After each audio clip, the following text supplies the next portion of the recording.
ರಾಜ್ಯಪಾಲರಿಗೆ ಸಿಟಿ ರವಿ ದೂರು ಕೊಟ್ಟಿರುವಂತಹ ವಿಚಾರಕ್ಕೆ ಸಂಬಂಧಪಟ್ಟಂತೆ ಸಿಟಿ ರವಿ ಕೇಸ್ ಸಿಐಡಿಗೆ ಕೊಟ್ಟಿದ್ದೇವೆ.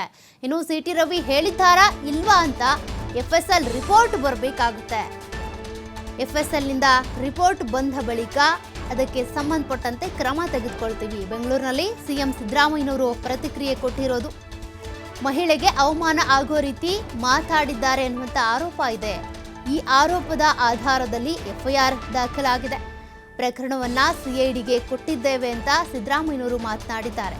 ಮಹಿಳೆಗೆ ಅವಮಾನ ಆಗೋ ರೀತಿಯಾಗಿ ಅವರು ಮಾತಾಡಿದ್ದೇ ನಿಜ, ಆದರೆ ಕ್ರಮ ಆಗುತ್ತೆ. ಸದ್ಯಕ್ಕೆ ಎಫ್ಎಸ್ಎಲ್ ನಿಂದ ಆ ವರದಿ ಬರಬೇಕು. ವರದಿ ಬಂದ ಬಳಿಕ ಮುಂದಿನ ಪ್ರೊಸೀಜರ್ಸ್ ನಡೆಯುತ್ತೆ ಅಂತ ಸಿಎಂ ಸಿದ್ದರಾಮಯ್ಯನವರು ಪ್ರತಿಕ್ರಿಯೆ ಕೊಟ್ಟಿದ್ದಾರೆ. ಈಗಾಗಲೇ ರಾಜಭವನಕ್ಕೆ ಹೋಗಿ ರಾಜ್ಯಪಾಲರಿಗೆ ದೂರು ಕೊಟ್ಟು ಬಂದಿದ್ದಾರೆ ಸಿಟಿ ರವಿ ಅವರು. ಅಂದರೆ ಅವತ್ತಿನ ದಿನ ಅವ್ರ ಮೇಲೆ ಹಲ್ಲೆ ಆಯಿತು ಅನ್ನುವಂಥ ಕಾರಣಕ್ಕೆ ಆರೋಪ ಮಾಡಿ ಹಲ್ಲೆಗೆ ಸಂಬಂಧಪಟ್ಟಂತೆ ಪೊಲೀಸರು ಯಾಕೆ ಆ್ಯಕ್ಷನ್ ತೆಗೆದುಕೊಂಡಿಲ್ಲ ಅಂತ ಪ್ರಶ್ನೆ ಮಾಡಿ ಸಿಟಿ ರವಿ ಅವರು ರಾಜ್ಯಪಾಲರ ಬಳಿ ಹೋಗಿ ದೂರು ಕೊಟ್ಟು ಬಂದಿದ್ದಾರೆ.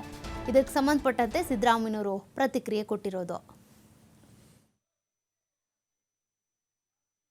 ಈಗ ಸಿಟಿ ರವಿ ಕೇಸು ಕೂಡ ಸಿಐಡಿ ಕೊಟ್ಟಿದ್ದೀವಿ. ಅದು ಇವ್ರು ಹೇಳಿದಾರ ಇಲ್ವಾ ಅಂತ ಎಫ್ಎಸ್ಎಲ್ ರಿಪೋರ್ಟ್ ಬರಲಿ. ಮಹಿಳೆಗೆ ಅವಮಾನ ಆಗೋ ರೀತಿಯಲ್ಲಿ, ಅವಹೇಳನ ಆಗೋ ರೀತಿಯಲ್ಲಿ ಮಾತಾಡಿದ್ದಾರೆ ಅಂತಕ್ಕಂಥದ್ದು ಆರೋಪ ಅಲ್ವಾ?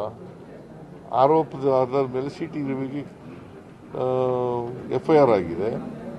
ಅದು ಕೂಡ ಸಿಐಡಿಗೆ ರೆಫರ್ ಆಗಿದೆ. ಕೊಡಲಿ. ಈಗ ಸಿಟಿ ರವಿ ಕೇಸು ಕೂಡ ಸಿಐಡಿ ಕೊಟ್ಟಿದ್ದೀವಿ.